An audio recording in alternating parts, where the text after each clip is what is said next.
tingnan nyo po ito. Binabakbakan na nila Panelo. Oh.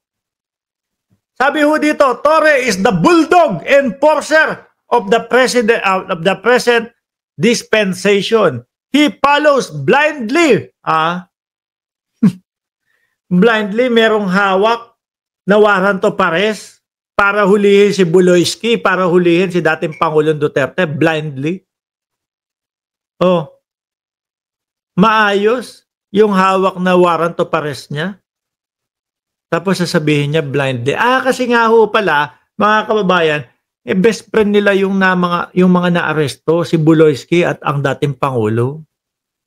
No, kaya para ho sa kanila, mali yung pagkakaaresto ni General Torre sa mga yun. Moods cover, General Torre. O yan. He follows blindly illegal act coming from his superior. No? Like assaulting. Ay, wala yan. Hindi nga umubra yung kaso nyo dyan eh. Wala nga, di ba? Nabasura. O. Magsisinungaling pa kayo. Assaulting the KOJC.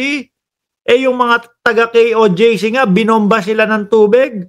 O, meron pang nalalaman na pagsusunog ng gulong yung KOJC.